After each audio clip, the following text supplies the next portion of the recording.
最近呢在讨论这个民进党的钱到底怎么花的，特别预算这个前瞻就是8400亿防疫有8400亿国防等呢搞了5000多亿疫后呢又搞了4000多亿那我们光看前瞻预算的8400亿里面呢，高雄就拿了1280亿高雄拿那么多钱那个渔港说人家只申请3000万，说整修一下就好，苏贞昌说这个不够，结果给了80亿哇，这个以前说要5毛给1块，这要5毛给多少200块，给这个好几百块那所以呢，这个特别预算呢，真的编很多，都是特别预算，整个编了将近3兆元的特别预算这个其实都违反财政纪律的那刚刚讲过这个到现在为止，前瞻计划第4期已经编特别预算7714，一共8400亿好，那么这么多的钱这个所以呢，通通像这些钱通通以债务支应所以一共有多少呢？一共有5兆7000亿，这么多钱那补助，当然补助光民进党执政的几个县市1、2，这台北市不算了当时呢就是桃园那个台南高雄等等几个民进党的县市，桃园当时是嘛等等，就差不多将近40%到50%，4成多，这么多20几个县市呢，光民进党的县市占了4成多所以大家都觉得说这个不太公平呢，这网络就笑说亲生的果然不一样谁叫你不是执政党嘛，你不是亲生的嘛那高雄市反击说你们台北叫天龙人思维跟我们高雄一点钱是怎样？你们台北以前不是都变很多吗？我们高雄以前很落后吗？而且我们多变的会怎样还骂我们，还说拿得少那嘉义市长黄敏惠说，其他县市要5毛给1块，我们嘉义市倍尝艰辛那这个《中国时报》今天社论把那个钱写得很清楚了譬如说这个刚刚讲给高雄市1265亿，给这个桃园市748亿，给台南市294亿然后呢新北市人口多，只拿927亿，然后呢这个台中市只有228亿，然后呢这个台北市只拿了184亿那换句话说，这个亲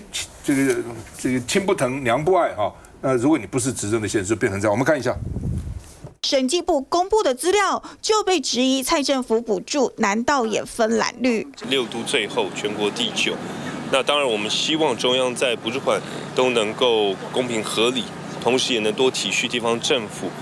在建设上面的需求。喊话中央倾听地方需求，蒋万安说的委婉，但堂堂首都补助却是6都最少。不止前瞻预算，高雄1265亿，比台北的186亿多出7倍。国民党台北市议员游淑慧再揪出高雄市府申请前镇渔港改建预算，原本只申请3000万，中央一口气给了81亿，多了270倍，有够惊人。我们希望钱用在刀口上面。为什么高雄市独拿1/4？为什么高雄市拿了1/4以后，负债还创下全台最高？最强负债县市但蔡政府被指给钱还有亲疏远近之分，行政院不认同，拿国民党侯友宜执政的新北市来回击，并没有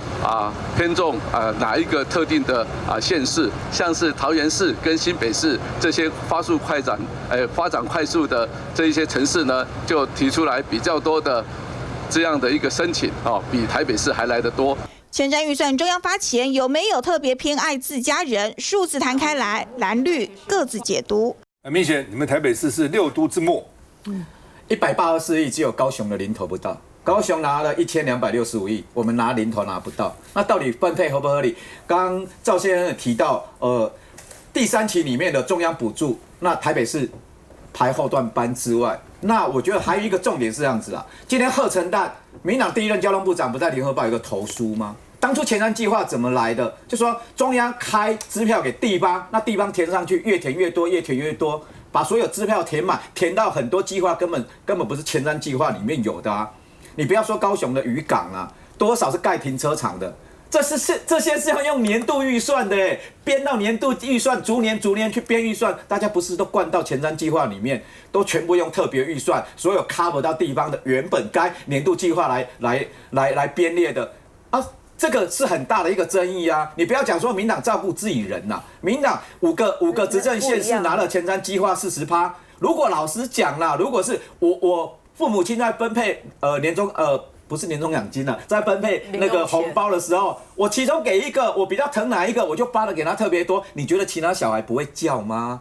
第二个打破财政纪律的话是这样子，该年度计划的全部灌到那个特别计划里面，这不对啊，可以这样灌水吗？那如果灌进去建设台湾，转换成 GDP 都还可以，可是老实讲啦。委员，我们都在地方待过嘛，很多计划这样层层转包，甚至有一些转包，发包给自己人，我觉得这是在野党该去查的。这些那么多重大建设里面，多少是发包给自己友好的工程公司，这个真的要去查。那如果盖得很好，那没问题啊，盖出来变成这些轨道建设上。譬如说台北市民生汐止线规划到现在总共25年，到现在都没发包，你知道为什么？因为一条轨道要建设的时候，第一个要经过可行性评估，第二个综合规划，第三个要环评、缓差分析，最后编预算，所以没有那么容易啊。结果高雄、台南一条轨道每个都盖出来，有这么简单吗？那最后我要讲了，如果你这些建设盖出来都很棒，都是指标型建案的话，没问题。我举一个例子就好了啦。新竹棒球场花前瞻预算出来的，我自己也打棒球的，那个是害林哲轩跌倒受伤，花了1年才复健出来的，那叫前瞻预算的指标建案。那多少是像新竹棒球场的，要不要去查？我来补充一句话对，这个前瞻基础建设8400亿刚出来的时候，我们新北市我们的很多人在讲这一笔钱要怎么样去拿。那结果有一个议员就讲，很简单，你若民进党的条卡，点么加就破到你党的民生卡。你若是民进党的条卡啦，这前瞻基础，柏油路就破到人家的床底下了。点么加是用前瞻计划啦，他就是这样子在讽刺嘛。对啊，就是讽刺说，你若是民进党的条卡，点么加就破到你党的民生卡，这是什么？这当然就大小眼啦。我们议会也很清楚啊，侯友宜在这个跟朱立伦。要跟中央拿钱拿得到吗？朱立伦选过总统啊，他会给你吗？他也知道这个侯友宜可能会选总统，因为在这个国民党里面，这个侯友宜就是最有希望将来要挑战总统大位的人，有可能拿得到钱吗？不可能嘛。所以说这个就是等同于民进党的私房钱。你说他会给侯友宜，会给这个柯文哲，这都很奇怪的一件事情。所以说我们要觉得就是说，这就是这样，刚刚明显讲的，大时大人过年过节你分红包来。这家己亲生，或者新妇分较少，家己的后生查某囝，这拢有分啦。你若讲民进党拢无分吼，我们一视同仁，不骗鬼袂食水啦。政府的钱哈，如果可以让我们这样子讲哈，说啊，我要有3米人的或3米人哈，国家干单，他就是这样子啊。他基本上就要写计划，没有前瞻计划一定要送计划，对，他一定要写计划，然后计划他要经过可行性评估，基本上很多所有的你包括嘉义市。很多当他有送计划，几乎都过；很多是没有送计划，没有送计划就没有办法。像台南，我们很多争取的没有送计划，还是被打回票啊。所以我觉得不要是说用所谓的蓝绿的一个执政哈，那现在基本上国民党执政的县市比较多嘛，也没有去少了哪一笔你只要有送了计划，我相信大家都可以去准了哈。那第二个部分就是说，以台北市来讲哈，台北市基本上在台北铁路地下化，从这个初期、中期到现在，基本上，我觉得我们应该要把一次的预算。提出来，就是说总共已经有6776亿了，这是整个在铁路地下化的一个预算支出了哈。那你说没有吗？这都已经是反走过必留下痕迹嘛。那你说台北市，我们前瞻有一个方向，当时我们在审预算的时候很清楚，就是要拉近城乡差距。也就是说，很多时候我们的计划都没有办法靠着地方的预算去支出去做一些公共建设。因为会有排挤，大家都知道，对地方议员到中央的立委大拢清楚，只要是地方上你要大型建设根本不可能，因为一般的预算都已经没办法编组了，怎么可能有这些大型预算？所以包括我们的治水，包括我们的铁道，包括我们一些所谓的相关的城乡建设吼，像所谓的营建的部分吼，城乡风貌的部分，都是用这个前瞻。那这个部分其实台北市，我必须跟大家说，它是全国最高统筹分配款的，还有一般性的补助款，1年650亿。所以这个部分其实因为有城乡的部分，你的预算本人你的分配款就比较高了，所以我觉得不应该是用这样子片面去做分析。对，不要用片面来分析。我们现在来看其中的一个例子，比如说基隆市。基隆市不是一个多么富裕的县市了吧？基隆算是财政上面困难的吧？你会发现到说，之前林右昌在当市长的时候满口答应，等到谢国良当选了之后，他的交通建设补助款这件事情，就从要求你的自备款从50%一口气升高，25%一口气升高到50%。突然之间要把它突然之间就让它之间的这个备款就变得大幅度的升高。你要知道，高雄市中央给这个高雄市的补助款都是75%起跳，因为那时候就是讲了台北市的部分50%，那高雄比较财政困难，所以是75%，像高雄捷运是这样子75%，所以呢高雄市只要自筹25%，理论上基隆应该比照的是高雄市吧？基隆怎么会拿去比照台北市呢？所以那为什么之前林右昌的时候是25%，然后到了谢国良就变50%呢？这是第一个部分，就是说你到底有没有大小眼？同样的一个计划，你的补助款的比例可以一下之间差距这么的大，我觉得川剧变脸都没有变这么快。好，第二个部分其实就是那钱有没有花到位？其实我跑这个政府的财政这么多年，我真的非常怕一种计划，就是我前面给你的计划我只要花几千万，突然之间你给我几亿，我告诉你我是花不完的，我连花都不知道怎么花。新竹市棒球场就是其中的一个例子。新竹市的那几个，包括了车站啦，然后包括了那个几个这个小学的那个整个的改建的案子，都是一样的状况。当我给你的大笔钱之后，你不知道怎么花完，然后结果就是乱花。然后反而把整个的计划弄拧了。这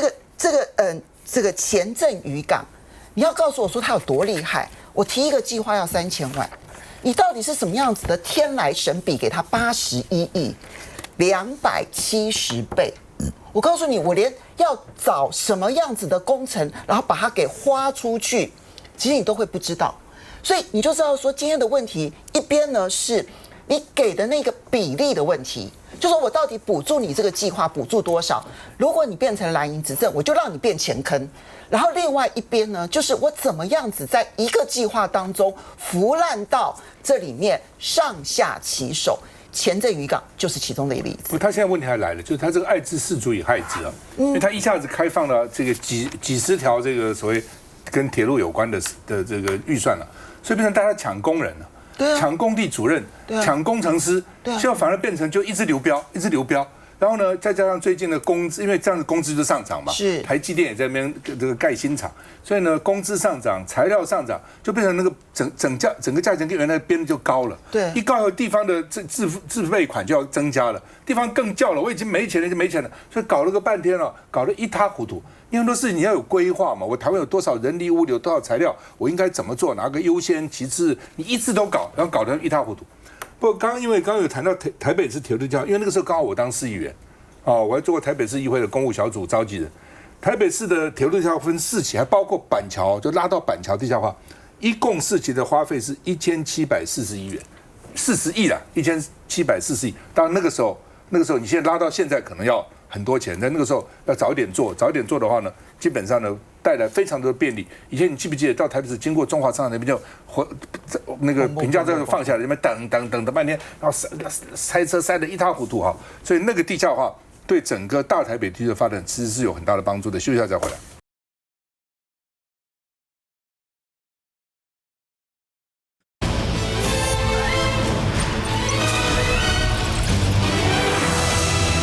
好，那么陈吉仲因为农委会升格农业部了哈，陈吉仲会到农业部当部长，那赶快胜战赖清德，才是总统该有的格局啊！赶快拍马屁啊！那陈建仁说，这个陈吉仲太伟大了，他努力让台湾成为非猪瘟疫区的国家，所以很有功劳啊。因为呢，这个陈建仁真是被人家骂是黔驴技穷啊，所以你才用了这个陈吉仲啊。农民很担心，说会不会加速本土农业的衰退？陈其仲原来做学者的时候，还是搞什么一些运动啊等等，干了以后呢，什么农田水利会也收回来了，然后很多农温啊、农田啊、渔温都变成光电的这个铺设的地方哦，所以很多农民是很生气的哈。那另外呢，这个他搞的是补贴了，这边有问题就补贴，那边有问题补贴，所以这样撒币呢，来掩盖施政不力哦。你通通靠，有的时候你是必须要补助的，这没办法，有些天灾啊什么，的确的。有的时候哦，你通通补助哦，那很多农渔民可能觉得，反正我就是养嘛，对，多了你反正政府会来收购嘛，那我干嘛要调节我的这个供需呢？哦，那另外呢，这个有46000人去灌爆这个网络哈，超过90%都很生气，说陈其仲不该当这个部长啊。好，我们看一下。动算生郑玉龙挺赖清德的畜牧团体齐聚，既然是畜牧业周日陪赖拼陆战的，自然是8月1号就要升任为部长的农委会主委陈吉仲，而他也再度提起自己为猪农子弟的背景。你看民进党政府有法度予一个庄脚的时势，甲台北做部的省长，搁予伊做农业部第1任的部长。要强调，这显示民进党政府跟所有农渔民站在同一阵线，但在野党立委不以为然。无论是开放来猪，无论是闹蛋荒，无论是让班班有10班跳票，或者是让我们的农产品没有办法外销出口，但是却不动如山的，还是可以担任民进党的农业部部长。我们真的要问，难道民进党没有任何的人选了吗？大酸没看到政绩，到立法院备询时解释理由给一堆，如今还能平步青云。自家人帮缓颊，但无论现在的主委，未来的部长做得好不好，民众自有评断。我先讲一下其实我觉得国家的政策如果不应该分什么亲生的、非亲生，其实这都是人民的纳税钱所以前瞻的建设应该要用在刀口上那刚才我们在提到了，如果今天高雄的1265亿。桃园市的748亿都是用在刀口上的话，大家不会有这么多的争议。但是我们可以想想看，过去桃园市的这个前瞻计划里面有什么羽球场的天花板啊，那还有什么停车场等等，到了新竹市的这个棒球场，这些部分都造成了工程品质不好。那花那么多钱没有效益，把人民的纳税钱乱花。这种情况下，大家当然会唾弃，就是目前的执政党。为什么有60%以上的民意是反对民进党的？这就是其中的原因。那当然了，农委会的陈吉仲主委，以他而言，他真的是自己太感动了，太感动，他可以以一个猪农之子，他可以当上一个农业部的部长，他沉浸在自己的喜悦里面，但是他忽略了目前我们土生土长的台湾农民，他面对了未来的，例如说好酪农产业好了，他们面对未来的关税开放以后，那扩大。就是说，我们从纽西兰进口的牛乳的扣打都没有所谓的扣打了。那未来牛乳可以进来，但是他甚至还认为说，牛乳进来是不是我们还是会使用国产的鲜乳，不会使用外国的鲜乳，因为会有区分。但是其实酪农现在就是非常的担心，他们现在因为就是乌俄战争的关系，他们的草料、干草料都上涨了。我也问过他们说，为什么不可以吃台湾的玉米，不可以吃台湾的干草？他们说，台湾的玉米跟台湾的干草的蛋白质含量跟外国的比起来，是差到5倍到10倍之多。那如果差到这么多的情况下，他们要提供给就是有品牌的牛乳，他们要提供给同样品质的商品的时候，牛每天能吃的干料，每天能吃的饲料有多少，就是固定的。那如果蛋白质含量越高的情况下，他们很难把他们对外需要用到外国干草饲料这样子的这个就是成本转移到改用国产的青稞玉米以及国产的干草，这很难转过去的。在这个情况下，农委会应该要想办法，怎么样子协助农民在因应这个气候变迁，以及在这个乌俄战争导致原物料上涨的时候，那农民已经是遭受到不只是肥料、饲料也好等等的这样子的苦的时候，我们是不是应该协助他们，然后也应该要预防他们在我们未来在国际谈判上面，在农业的开放上面，会不会压缩到本土农业的发展？我们过去讲了非常多，说要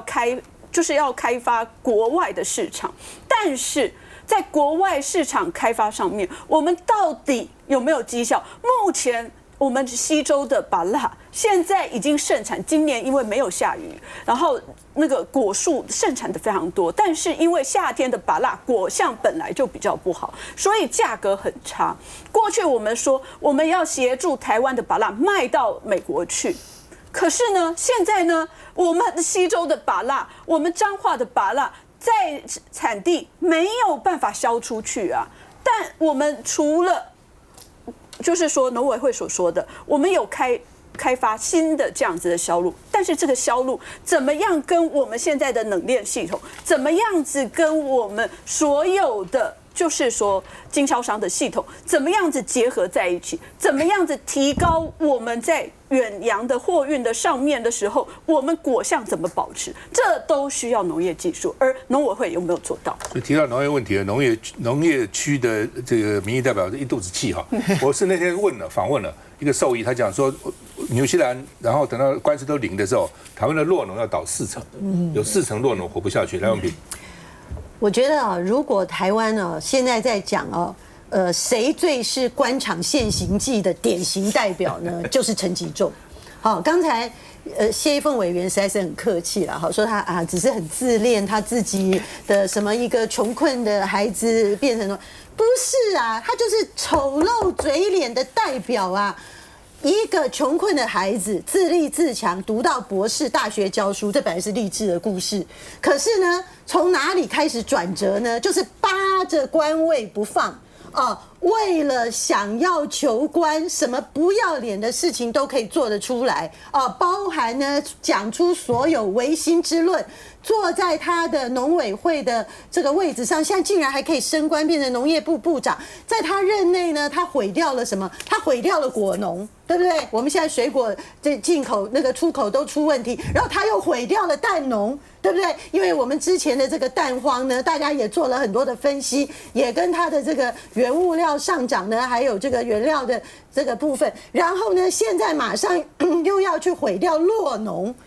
那它每一个农业的部分本来是一个很大的整体，现在一个部分、一个区块都要被它毁掉，而且这个被它毁掉呢，出自农业区的民意代表讲起来都比他实际的主管机关，而且是这方面研究的博士，都要专业跟侃侃而谈的时候，你有何颜面坐在那个位置上，还要去跟乡亲诉求，好像一副光宗耀祖？你不知道你真的是成为台湾读书人求官最难看的嘴脸，最令人厌恶的一个典范吗？那我讲这个背后有民调做支撑，因为不管哪一家民调公司，不管它的背景是蓝视绿，不管它是网络投票还是正规的电话民调，陈吉仲过去2-3年以来一直是全台湾最厌恶的官员第1名。那我们这个委员拜托不要让他下台。去年陈时中没有下台，我们会赢。今年也不要让他下台。陈吉仲就让他好好的坐在那边，我们就让他把他的农业弄得更好。那民众越讨厌，我们国民党的票就越多了。像去年一样，我觉得在立法院我们把他护着，不要让他下台，我们年底才会成功啊。他的不满意度是这个超过满意度的那当然还是拍赖清德马屁的那这个美丽岛电子报有一个民调，2024总统绝不投票给谁。还有一种是你愿意投给谁，另外一种是绝不投给谁，就是仇恨值很高的那绝不投给谁呢？或者最不希望看到谁当选总统了？有将近30%赖清德，18% 柯文哲，16% 侯友宜，12.6% 郭台铭。休息一下。